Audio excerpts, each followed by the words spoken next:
अयोध्या में एक जमीन के टुकड़े को लेकर जो इतना बड़ा विवाद चल रहा है, क्या वो जमीन श्री राम जन्मभूमि तीर्थ क्षेत्र ट्रस्ट ने खरीद लिया है? नहीं खरीदा है। जवाब देना है भारत सरकार को। इसमें भारतीय जनता पार्टी का कोई रोल नहीं है। तो भारतीय जनता पार्टी इसमें सफाई क्यों दे रही है? भारत की सरकार को बताना होगा कि इसमें क्या कार्रवाई हो रही है, किस प्रकार की जांच करी जाएगी। 2011 में कुसुम पाठक और हरीश पाठक ने कुछ लोगों के साथ अग्रीमेंट किया जमीन को बेचने के लिए। अग्रीमेंट लैप्स हो गया, फिर उन्होंने अग्रीमेंट किया। इस तरह से चलता रहा। 2019 में उन्होंने फिर अग्रीमेंट किया और 18 मार्च 2021 एक रजिस्ट्री होती है।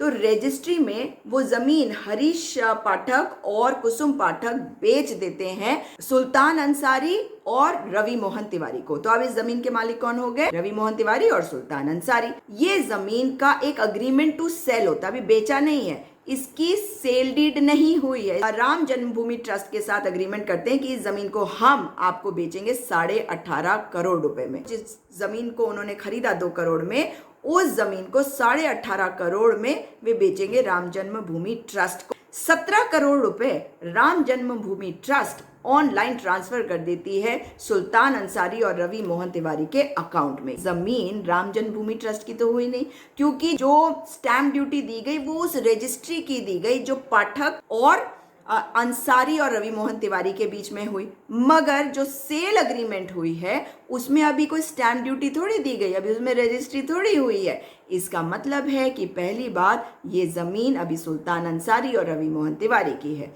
दूसरी बात, इसकी जब रजिस्ट्री होगी तो दोबारा से स्टैंप ड्यूटी दी जाएगी। तो अभी क्यों नहीं हुई, कब होगी, इतना समय आप क्यों लगा रहे हैं? तीसरी बड़ी बात, दोनों डीड्स में, सेल डीड में और अग्रीमेंट टू सेल में जिन 2 विटनेसेस के सिग्नेचर हैं वो राम जन्मभूमि ट्रस्ट के जनरल सेक्रेटरी चंपत राय और मेयर अयोध्या ऋषिकेश उपाध्याय हैं।